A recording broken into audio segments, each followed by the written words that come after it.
it's like they use the term core is real. Mm. And then I was like, okay, what do you mean by that?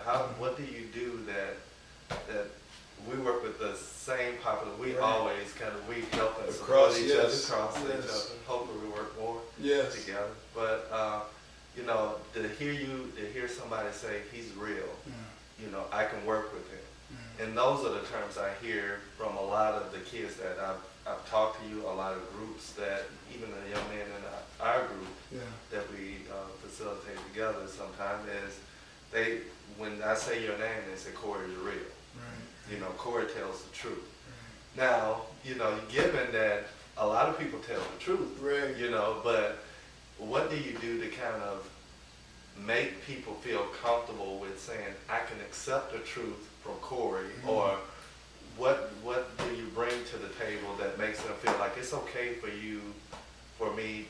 Corey to challenge me on some of my stuff? I think early on with people, usually when I start with them, is I try to match people with where they are. And I don't think we give enough kudos to those first moments when we meet people.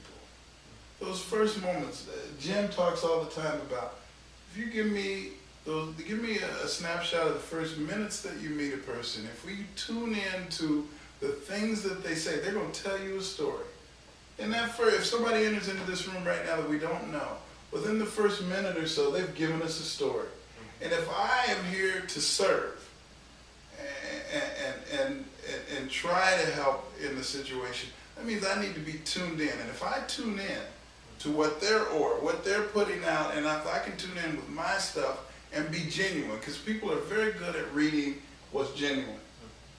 They'll read through it very quickly. The kids that we work with very quickly will say, yeah, I see you coming knocking on my door, you're a social worker or you're a therapist, but I don't get the feel that you really care about me.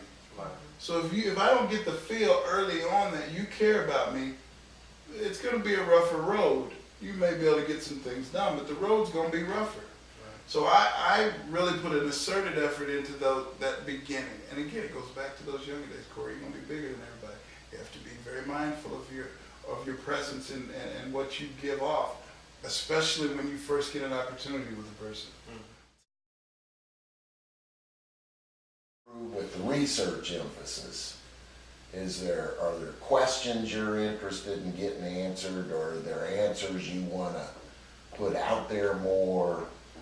Well, as a group, we're all working with the RDA, the Relational Diagnostic Assessment. And I have come to understand and know that there's another aspect, not to obscure the fact that the assessment, the DSM is an important document. It's something that we use, but the key component of having relationships and honoring and shining light on those relationships as we work with our communities, for me, is something that has come to light in the last couple of years under Doc's tutelage. And I think that for me, the specifics of using that and learning more around those situations, how do we honor these relationships, and how do we then turn that into hope and change for our communities, to me, is of the utmost importance. So the research in and around that stuff, around those pieces, for me, going in would be a thrill for me to really kind of get my hands dirty, do research around that, and then come out on the back end saying, I have a greater understanding through this process of what relationships mean, how that's tied into research, and how, again, can I then be a vessel to help my community. I think really would be beginning the end process for me. Now, I'm not still. Why was I saying that? And what's the benefit? Why is Corey doing that? He's talented. Mm-hmm. You know, he got experience in the field. Mm-hmm. You know, he's an excellent person to work with. He works with the client. He's smart. You know, it would be nothing for you to build your own, you know, practice and you know, be able to be successful at that.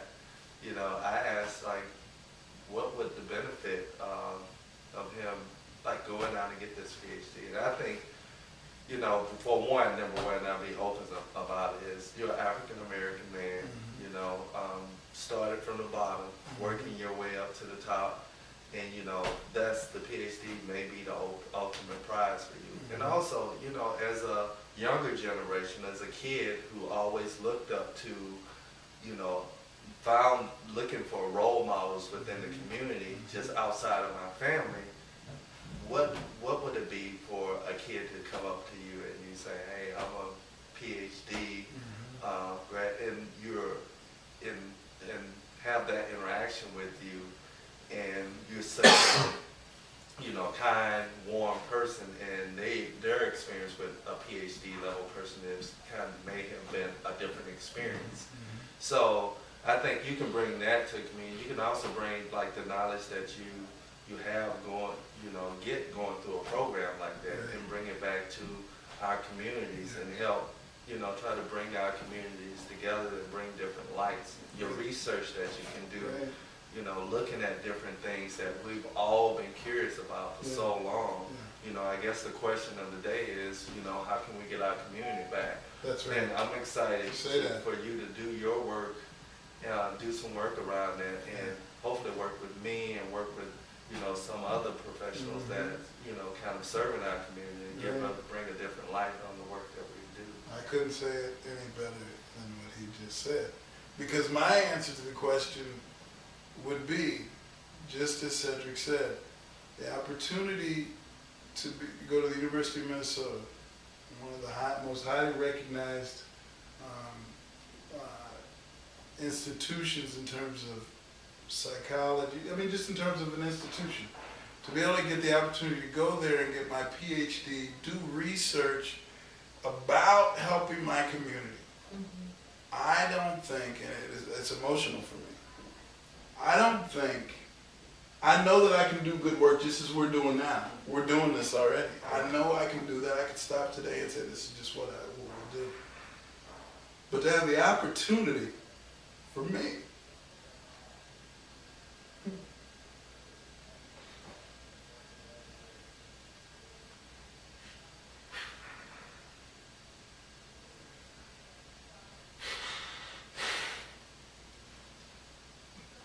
to help